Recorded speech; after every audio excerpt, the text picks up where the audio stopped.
Welcome to mission study official. तो दोस्तों आज से हम जो है previous year question paper attempt करेंगे, ठीक है, जिसमें हम आज सी टेट का जो 8 दिसंबर 2019 को जो सी टेट का पेपर हुआ था उसका पेपर फर्स्ट, जो प्राइमरी लेवल का पेपर फर्स्ट हुआ था उसका जो है उसके CDP के चाइल्ड डेवलपमेंट एंड पेडागोजी के जो है 30 क्वेश्चंस आज हम देखेंगे उसके प्रीवियस ईयर क्वेश्चन पेपर के जो 2019 में हुआ था। तो चलिए चलते हैं अपने क्वेश्चंस के ऊपर, ठीक है। तो हम चलते हैं अपने क्वेश्चंस के ऊपर। तो ये है हमारा बाल विकास एवं शिक्षण शास्त्र, ठीक है। तो हमारा आज का जो है उस पेपर का पहला क्वेश्चन कौन सा था, भाषा के अर्जन एवं विकास के लिए सर्वाधिक संवेदनशील अवधि कौन सी होती है। तो किसी बच्चे को भाषा सीखने के लिए सबसे उसकी संवेदनशील अवधि कौन सी होती है, प्रारंभिक बाल्यावस्था। कौन सी होती है, प्रारंभिक बाल्यावस्था। तो राइट आंसर क्या है इसका, जो है इसका राइट आंसर हो जाएगा इसका राइट आंसर हो जाएगा 2, जो कि बी कहा जाएगा, बी इसका राइट आंसर हो जाएगा, ठीक है। तो सारे के सारे क्वेश्चन जो है जो सी टेट के आयोग के द्वारा जो आंसर की आई थी सिर्फ ऑफिशियल आंसर की के द्वारा उसको आंसर मार्क किए जा रहे हैं, ठीक है। तो चलिए चलते हैं अपने नेक्स्ट क्वेश्चन पर। हमारा अगला क्वेश्चन है क्वेश्चन नंबर 2, निम्नलिखित में से कौन सी लॉरेंस कोहलबर्ग के द्वारा प्रस्तावित नैतिक विकास की अवधि है। तो ये कौन सी अवधि है, तो इसका राइट आंसर क्या हो जाएगा, सेकंड, सामाजिक अनुबंधन अभिविन्यास। कौन सी, सामाजिक अनुबंधन अभिविन्यास। तो सेकंड राइट आंसर क्या हो जाएगा, सेकंड जो है इसका राइट आंसर हो जाएगा, ठीक है। तो चलते हैं अपने नेक्स्ट क्वेश्चन पर, ठीक है। तो हमारा अगला क्वेश्चन है क्वेश्चन नंबर 3, कक्षा में परिचर्चा के दौरान एक शिक्षक प्रायः जो है हमेशा लड़कियों की तुलना में लड़कों पर अधिक ध्यान देता है। तो ये क्या है, तो ये क्या है, ये जेंडर पक्षपात है। वो जेंडर पक्षपात, जेंडर बायसनेस कर रहा है, ठीक है, बायस, जेंडर बायस, ठीक है, जिसे इंग्लिश में जेंडर बायस कहते हैं। तो इसका क्या है, जेंडर पक्षपात। तो राइट आंसर क्या हो जाएगा, ए जो है इसका राइट आंसर हो जाएगा, ठीक है। तो चलते हैं अपने नेक्स्ट क्वेश्चन पर। हमारा अगला क्वेश्चन है क्वेश्चन नंबर 4, बच्चों में जेंडर रूढ़िवादिता एवं जेंडर भूमिका अनुपात को कम करने के लिए निम्नलिखित में से कौन सी पद्धति प्रभावशाली। तो बच्चों में जो है जेंडर रूढ़िवादिता और जेंडर भूमिका अनुरूपता को कम करने के लिए, ठीक है, जेंडर रूढ़िवादिता एवं जेंडर भूमिका अनुरूपता को कम करने के लिए निम्नलिखित में से कौन सी पद्धति प्रभावशाली होगी। तो पद्धति कौन सी प्रभावशाली होगी, इसमें जो है हमें जेंडर पक्षपात के बारे में परिचर्चा करनी चाहिए। क्लास में जो है जेंडर पक्षपात के बारे में परिचर्चा करनी चाहिए। तो इसका राइट आंसर क्या हो जाएगा, ये जो है इसका राइट आंसर हो जाएगा, ठीक है। तो हम चलते हैं नेक्स्ट क्वेश्चन पर। हमारा अगला क्वेश्चन है, निम्नलिखित में से किस मनोवैज्ञानिक ने बच्चों को ज्ञान के सक्रिय जिज्ञासु के रूप में देखते हुए उनके चिंतन पर सामाजिक एवं सांस्कृतिक विषय वस्तु के प्रभाव को महत्व दिया है। सामाजिक एवं सांस्कृतिक विषय वस्तु के प्रभाव को महत्व दिया है। तो ये किसने दिया है, लेव वाइगोत्स्की ने। किसने, लेव वाइगोत्स्की ने। तो राइट आंसर क्या हो जाएगा, बी इसका जो है सेकंड जो है राइट आंसर हो जाएगा, ठीक है। तो चलिए चलते हैं अपने नेक्स्ट, आगे चलते हैं अपने आगे क्वेश्चंस पर। हमारा अगला क्वेश्चन है क्वेश्चन नंबर 6, जिगसॉ पहेली को करते समय, जिगसॉ पहेली को करते समय 5 वर्ष की नजमा स्वयं से कहती है, 5 वर्ष की नजमा जो है वो खुद से कहती है, स्वयं से कहती है, नीला टुकड़ा कहाँ है, नहीं यह वाला नहीं, गाढ़े रंग वाला, जिससे यह जूता पूरा बन जाएगा। तो इसको जो है इस प्रकार की वार्ता को वाइगोत्स्की ने क्या कहा है। तो वाइगोत्स्की ने इसे क्या कहा है, अगर हम भी कभी कभी आपस में देखा होगा कि हम जब भी कभी कभी आपस में बातें करते हैं, इसे क्या कहा जाता है, इसे कहा जाता है प्राइवेट स्पीच, जिसे क्या कहते हैं, व्यक्तिगत वार्ता। क्या कहते हैं, व्यक्तिगत वार्ता। तो राइट आंसर क्या हो जाएगा, ए पहला जो है इसका राइट आंसर हो जाएगा, ठीक है। तो चलिए चलते हैं अपने आगे क्वेश्चंस पर। हमारा अगला क्वेश्चन है, बच्चों को संकेत देना तथा आवश्यकता पड़ने पर सहयोग प्रदान करना निम्नलिखित में से किसका उदाहरण है, ठीक है। तो किसका उदाहरण है, तो आपने सुना होगा स्कैप फोल्डिंग, बहुत ही, ये इंग्लिश में लिखा है स्कैप फोल्डिंग, ये बहुत ही चर्चित वर्ड है। किसी को भी जो है किसी बच्चे को संकेत देना, उस थोड़ी सी भी उसकी हेल्प करना जो है इसे स्कैप फोल्डिंग कहा जाता है, ठीक है, स्कैप फोल्डिंग, ठीक है, स्कैप फोल्डिंग कहा जाता है, किसी भी प्रकार में अगर वो बच्चा उस कार्य को कर रहा है, उसको अगर पूरा करने हम थोड़ी सी हेल्प कर दी जाए या थोड़ी सी मदद कर दी जाए तो उस मदद को क्या कहा जाएगा, उसको कहा जाएगा स्कैप फोल्डिंग या पाड़ या ढांचा। ठीक है, तो राइट आंसर क्या हो जाएगा, 4 जो है इसका राइट आंसर हो जाएगा। ठीक है, तो चलते हैं नेक्स्ट क्वेश्चन पर। निम्नलिखित व्यवहारों में से कौन सा जीन पियाजे के द्वारा प्रस्तावित मूर्त संक्रियात्मक अवस्था को विशेषित करता है। तो इस क्या विशेषित करता है, तो यह कक्षा संरक्षण, कक्षा समावेशन, ये जो है इसको विशेषित करता है। तो किसकी बात की जा रही है, जीन पियाजे के द्वारा प्रस्तावित मूर्त संक्रियात्मक अवस्था है। तो मूर्त संक्रियात्मक अवस्था में जो है बच्चा क्या करता है, संरक्षण करता है, किसी भी चीज का संरक्षण करता है, उसे इकट्ठा करता है, तो और कक्षा में उसका समावेशन करता है। तो राइट आंसर क्या हो जाएगा, सेकंड जो है इसका राइट आंसर हो जाएगा। ठीक है, तो चलिए चलते हैं अपने नेक्स्ट क्वेश्चन पर। हमारा अगला क्वेश्चन है क्वेश्चन नंबर 9। बच्चों के संज्ञानात्मक विकास के संदर्भ में निम्नलिखित में से कौन सी पियाजे की संरचना है। तो निम्नलिखित में से कौन सी पियाजे की संरचना है, तो पियाजे की संरचना आपने स्कीमा के बारे में भी पढ़ा होगा। ठीक है, स्कीमा ये पियाजे की संरचना है। इन सब में से कौन सी राइट आंसर है, इससे पहला जो है राइट आंसर होगा। तो स्कीमा आखिरकार होता क्या है, जैसे कि अगर किसी भी चीज में जैसे सिमिलर चीज है तो उसमें डिफरेंस हर चीज का, जैसे हमने क्या है, हमने कुछ भी पढ़ा, जैसे हमने सीडीपी पढ़ा, तो सीडीपी क्या है, एक फोल्डर में वो हो गया, तो सीडीपी पढ़ा। उसके बाद कुछ सिमिलर क्या होता है, हमने पेडागोजी पढ़ा, तो सीडीपी और पेडागोजी में जो है अंतर क्या होता है, वो स्कीमा के तहत होता है। स्कीमा में जो वो होता है वो एक फोल्डर होता है स्कीमा एक तरह का, जैसे कोई भी बात होती है वो हमारे स्कीमा में जाके फीड हो जाती है। किसमें हो जाती है, स्कीमा में जाके फीड हो जाती है। ठीक है, तो चलिए चलते हैं अपने नेक्स्ट क्वेश्चन पर। हमारा अगला क्वेश्चन है क्वेश्चन नंबर 10। आकलन का प्राथमिक उद्देश्य क्या होना चाहिए। आकलन का प्राथमिक उद्देश्य क्या होना चाहिए, तो इसका प्राथमिक उद्देश्य क्या है, संबंधित अवधारणाओं के बारे में बच्चों की स्पष्टता तथा भ्रांतियों को समझना।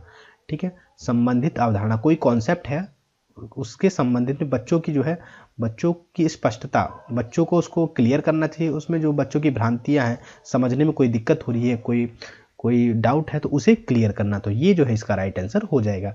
मैं जो है सारे के सारे ऑप्शन नहीं पढ़ रहा हूँ, क्योंकि सारे के सारे ऑप्शन पढ़ने में जो वीडियो काफ़ी लेंथी हो जाएगा, और उसे मैं खाली के जो है आंसर को आपको जो है एक्सप्लेन करता हुआ जा रहा हूँ। ठीक है, तो चलते हैं अपने नेक्स्ट क्वेश्चन पर। हमारा अगला क्वेश्चन है क्वेश्चन नंबर 11। निम्नलिखित कथनों में से कौन सा बुद्धि के बारे में सही है। तो बुद्धि के बारे में कौन सा सही है, तो अगर आप सारे पढ़ ले जाएंगे तो बुद्धि के बारे में ये 4th नंबर सही है। बुद्धि एक बहुआयामी मल्टी डायमेंशनल है। क्या है, मल्टी डायमेंशनल है, तथा एक जटिल योग्यताओं का समूह है। तो राइट आंसर क्या हो जाएगा, 4 जो है इसका राइट आंसर हो जाएगा। ठीक है, तो नेक्स्ट क्वेश्चन चलते हैं। हमारा अगला क्वेश्चन है, रूही हमेशा समस्या के एकाधिक समाधान के बारे में सोचती है। इनमें से काफ़ी समाधान मौलिक होते हैं। रूही किन गुणों का प्रदर्शन करती है। अगर हम मौलिक समाधान, जिसे क्या कहते हैं, क्रिएटिव थिंकर, सृजनात्मक विचारक, ठीक है, उसे क्या कहते हैं, सृजनात्मक विचारक। तो क्रिएटिविटी होती है। ठीक है, अगर कोई भी प्रॉब्लम आपके पास है, कोई प्रॉब्लम है या कोई परेशानी है, उसका सॉल्यूशन इस तरीके से भी निकल जाता है, या फिर मान लो एक इस जगह जाना है, ठीक है, तो आप इधर से भी जा सकते हैं, इधर से भी जा सकते हैं, इसके इधर से भी जाते हैं, तो इसका सॉल्यूशन क्या हो जाएगा, मल्टी डायमेंशनल। तो मतलब एक से अधिक सॉल्यूशन है, एक से अधिक समाधान हो रहे हैं, तो इसे क्या आ जाएगा, सृजनात्मक तरीका। अगर कहते नहीं किसी भी आंसर को लिखने का कई सारे तरीके हो सकते हैं, तो उसी को क्या कहते हैं, सृजनात्मक विचारक कहेंगे। तो राइट आंसर क्या हो जाएगा, पहला। ठीक है, नेक्स्ट है, शिक्षण अधिगम प्रक्रिया में वंचित समूह से संबंधित विद्यार्थियों के द्वारा सहभागिता कम होने पे, वंचित समूह से संबंधित जो है विद्यार्थियों के द्वारा सहभागिता कम होने की स्थिति में एक शिक्षक को क्या करना चाहिए। अगर इस मतलब विद्यालय में समूह में शिक्षार्थियों के द्वारा सहभागिता मतलब पार्टिसिपेशन कम हो रहा है, वो बच्चे कम उपस्थित हो रहे हैं, तो उस अवधि में बच्चों को क्या करना चाहिए। तो शिक्षक को क्या करना चाहिए, अपनी शिक्षक पद्धति पर विचार करना चाहिए, क्योंकि शिक्षक को अपनी जो है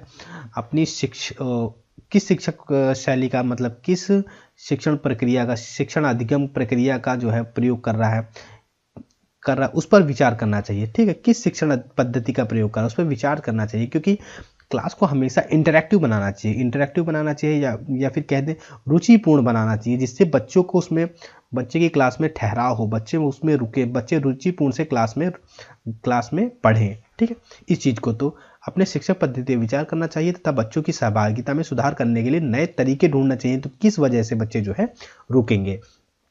ठीक है, तो चलिए चलते हैं अपने नेक्स्ट क्वेश्चन पर। हमारा अगला क्वेश्चन है, एक समावेशी कक्षा में एक शिक्षक को विशिष्ट शैक्षिक योजनाओं को क्या करना चाहिए। विशिष्ट शैक्षिक योजनाओं को क्या हो, सक्रिय रूप से तैयार करना चाहिए। क्या करना चाहिए, सक्रिय रूप से तैयार करना चाहिए, उसमें एक्टिव रूप से तैयार करना चाहिए। ठीक है, तो किसी को पाठ्य योजनाओं को, ठीक है, जिसमें उसमें एक्टिवली पार्टिसिपेशन हो। ठीक है, तो चलिए चलते हैं अपने नेक्स्ट क्वेश्चन पर। हमारा अगला क्वेश्चन है क्वेश्चन नंबर 15। पवन फैल्य बच्चों में प्राथमिक लक्षण क्या है। तो अगर पवन वैफल्य पढ़ेंगे तो शायद आपको, अगर आप डिसलेक्सिया पढ़ेंगे, इंग्लिश में डिसलेक्सिया पढ़ेंगे तो आप बहुत ही अच्छे से समझ पाएंगे। तो डिसलेक्सिया कौन सी बीमारी होती है, तो धारा प्रवाह पढ़ने की क्षमता, इनएबिलिटी टू लीड, मतलब आप जो है, जैसे मैं लगातार बोल पा रहा हूँ तो वो रुक रुक के बोलेगा, या फिर पढ़ने की क्षमता में धारा प्रवाह, लगातार पढ़ने में अगर प्रॉब्लम हो रही तो उसे क्या कहेंगे, डिसलेक्सिया। ठीक है, डिसलेक्सिया। अगर लिखने में प्रॉब्लम हो रही तो डिस्ग्राफिया होता है। ठीक है, तो नेक्स्ट क्वेश्चन देख लेते हैं। हमारा अगला क्वेश्चन है क्वेश्चन नंबर 16। शिक्षा का अधिकार अधिनियम 2009 में, शिक्षा का अधिकार अधिनियम 2009 में उल्लेख की गई समावेशी शिक्षा की अवधारणा निम्नलिखित में से किस पर आधारित है। तो किस पर आधारित है, तो ये किस पर आधारित है, अधिकार आधारित मानवतावादी परिप्रेक्ष्य में। ठीक है, तो शिक्षा अधिकार अधिनियम 2009 समावेशी शिक्षा ये जो है अधिकार आधारित मानवतावादी परिप्रेक्ष्य है, तो राइट आंसर क्या हो जाएगा, थर्ड जो है इसका राइट आंसर हो जाएगा, अधिकार आधारित मानवतावादी परिप्रेक्ष्य है। ठीक है, तो चलते हैं अपने नेक्स्ट क्वेश्चन पर। हमारा अगला क्वेश्चन है, संरचनावादी ढांचे में अधिगम प्राथमिक रूप से क्या होता है, अवबोधन की प्रक्रिया पर केंद्रित होता है। कहाँ होता है, अवबोधन की प्रक्रिया पर केंद्रित होता है। ठीक है, तो संरचनावादी ढांचे में अधिगम प्राथमिक रूप से अवबोधन की प्रक्रिया पर केंद्रित होता है। ठीक है, तो चलिए चलते हैं अपने नेक्स्ट क्वेश्चन पर। हमारा अगला क्वेश्चन है, अनेक घटनाओं के बारे में। ठीक है, अनेक घटनाओं के बारे में बच्चों के द्वारा बनाए गए सहजानुभूत सिद्धांतों के संदर्भ में एक शिक्षक को क्या करना चाहिए। तो शिक्षक को क्या करना चाहिए, अगर सहजानुभूत सिद्धांतों के संदर्भ में, तो शिक्षक को क्या करना चाहिए, प्रतिकूल प्रमाण एवं उदाहरणों को विस्तृत करके बच्चों को इन सिद्धांतों को चुनौती देनी चाहिए। ठीक है, प्रतिकूल प्रमाण एवं उदाहरणों को प्रस्तुत करके बच्चों के इन सिद्धांतों को चुनौती देनी चाहिए। तो राइट आंसर क्या हो जाएगा, 4 जो है इसका राइट आंसर हो जाएगा। ठीक है, चलिए चलते हैं। नेक्स्ट क्वेश्चन है हमारा, छात्र केंद्रित शिक्षा शास्त्र की क्या विशेषता है। तो अब वर्तमान में क्या चलता है, वर्तमान में जो है चाइल्ड सेंटर एजुकेशन चल रही है। तो आपको बच्चे को सेंटर में रख के उसे पढ़ाना है, तो उसको ध्यान में रखते हुए जो है शिक्षा चल रही है। तो ठीक है, तो इसमें राइट आंसर क्या हो जाएगा, इसमें राइट आंसर हो जाएगा कि बच्चे के अनुभवों को प्रमुखता देना। ठीक है, तो अगर आप नहीं सिखा पा रहे हैं तो उसको बच्चे को प्रमुखता देनी है कि आपको उसे इम्प्रूव करना है कि किस टेक्निक से कैसे करके उसे सिखाया जा सकता है। ठीक है, तो आप बच्चों को सिखाना है, ये नहीं कि आप लेक्चर दे के चले गए या बच्चों को समझ में आया नहीं आया, इससे मतलब नहीं, आपको बच्चों को सिखाना है तो सिखाना ही है। ठीक है, इस कॉन्सेप्ट के साथ आपकी वर्तमान समय की टीचिंग चल रही है, शिक्षा चल रही है। ठीक है, संवेग एवं संज्ञान जो है एक दूसरे से ... क्या है। ठीक है, एक दूसरे से क्या है, सन्निहित है, इंटरवोवन विद है। ठीक है, एक दूसरे से सन्निहित है मतलब जुड़े हुए हैं, संवेग एवं संन्यास एक दूसरे से जुड़े हुए हैं, क्या है, सन्निहित है। ठीक है, तो चलिए चलते हैं अपने नेक्स्ट क्वेश्चन पर। ठीक है, हमारा अगला क्वेश्चन है क्वेश्चन नंबर 21। ठीक है, तो हमारा अगला क्वेश्चन है 21। तो संरचनावादी सिद्धांत के अनुसार अधिगम के बारे में निम्नलिखित कथनों में से कौन सा सही है? तो अधिगम के बारे में निम्नलिखित में से कौन सा कथन सही है? तो अधिगम सक्रिय विनियोजन के द्वारा ज्ञान की संरचना की प्रक्रिया है। अधिगम जो है सक्रिय नियोजन, एक्टिव नियोजन, विनियोजन के द्वारा ज्ञान की संरचना की प्रक्रिया है। ठीक है, अगर संरचनावादी की बात करें कंस्ट्रक्टिविज्म पर्सपेक्टिव में, कंस्ट्रक्टिविस्ट पर्सपेक्टिव में, ठीक है, तो चलिए चलते हैं अपने नेक्स्ट क्वेश्चन पर। तो हमारा अगला क्वेश्चन है क्वेश्चन नंबर 22। विद्यार्थियों को स्पष्ट उदाहरण एवं गैर उदाहरण देने के क्या परिणाम है? स्पष्ट उदाहरण और गैर उदाहरण देने के क्या परिणाम है?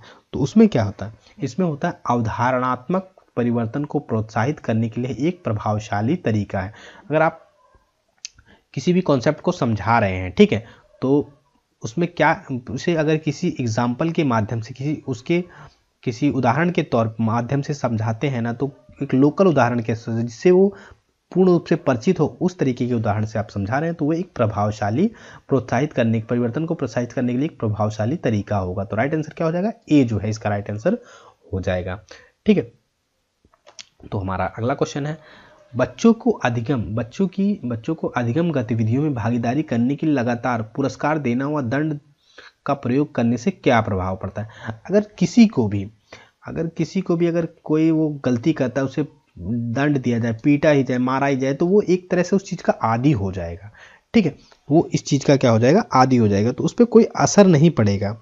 ठीक है, तो उसी को कहा गया है, या उसे पुरस्कार ही दे दिया जाए, टॉफ़ी दी जाए, किसी छोटे बच्चे को चॉकलेट दी जाए, तो वो जो है उस चीज़ का आदी हो जाएगा कि मुझे चॉकलेट ही तो मिलेगी, या फिर ऐसा करूँगा तो मिलने वाली है ही। तो उसमें क्या है? अधिगम में बच्चों की स्वाभाविक अभिरुचि और जिज्ञासा कम हो जाती है। क्या हो जाती है? कम हो जाती है। ठीक है, चलिए चलते हैं अपने नेक्स्ट क्वेश्चन पर। निम्नलिखित में से कौन सी प्राथमिक सार्थक अधिगम को प्रथाएं सार्थक अधिगम को बढ़ावा देती हैं? सार्थक अधिगम को बढ़ावा देती हैं। ठीक है, तो शारीरिक दंड बिल्कुल नहीं, ये तो कहा ही नहीं जाता आजकल की शिक्षा में। ठीक है, सहयोगात्मक अधिगम पर्यावरण, ये भी सही है। सतत एवं समग्र मूल्यांकन, ये भी सही है। निरंतर तुलनात्मक, कोई भी नेगेटिव चीज़ तो आनी ही नहीं चाहिए आज के टाइम में। आज की शिक्षा में जो है नेगेटिव नहीं, हर चीज़ पॉजिटिव होनी चाहिए, और शिक्षक को हमेशा पॉजिटिव तरीके से। तो राइट क्या है? ये और दूसरा और तीसरा तो किस में है? तो ये हो जाएगा इसका राइट आंसर। ठीक है, चलिए चलते हैं नेक्स्ट क्वेश्चन पर। शिक्षक जो है बच्चों की जटिल अवधारणाओं की समझ को किस प्रकार सहज कर सकते हैं? शिक्षक बच्चों की जटिल अवधारणाओं की समझ को किस प्रकार सहज कर सकते हैं? जो उनकी जटिल है, मतलब उसको समझ में नहीं आता, उसको किस प्रकार से उसे सहज मतलब सरल बना सकते हैं? उनको क्या? अन्वेषण और परिचर्चा के लिए अवसर प्रदान करके। मतलब कोई भी बच्चा है वो मतलब जटिल तरीके से मतलब पूछता नहीं है, या कुछ भी कह लो, तो उसमें उसे अन्वेषण, जिसे कहते हैं by providing opportunity for exploration and discussion. ठीक है, अन्वेषण तथा परिचर्चा, उससे बात करो, उसे बोलने का अवसर दो, उस प्रकार से हम उसे सहज कर सकते हैं कि वो जो है पार्टिसिपेशन पूरा अपनी भागीदारी करे। ठीक है, तो नेक्स्ट क्वेश्चन है हमारा प्राथमिक विद्यालय की अध्यापिका बच्चों को एक प्रभावशाली समस्या समाधान कर्ता बनाने के लिए किस प्रकार से प्रोत्साहित करती है? समस्या समाधान कर्ता बनाने के लिए किस प्रकार से प्रोत्साहित करती है? तो वो क्या करती है? बच्चों को सहजानुभूत अनुमान लगाने के लिए प्रोत्साहित करके तथा उसी पर आधारित विचार मंथन करके। ठीक है, तो समस्या समाधान कर्ता बनाने के लिए तो अगर किसी टीचर को तो ये नहीं है, उससे कह दिया जाए चलो कुछ नहीं, तुम गलत ही बताओ, सही ही बताओ, गलत ही बताओ, कोई दिक्कत नहीं, आपका आंसर गलत ही होता है किसी बच्चे से, तो इस तरीके के वर्ड अगर आप यूज करते हैं तो बच्चों को सहजानुभूत अनुमान लगाने के लिए प्रोत्साहित करना तथा उसी पर आधारित विचार मंथन करके, तो ये जो है उसका राइट आंसर हो जाएगा। ठीक है,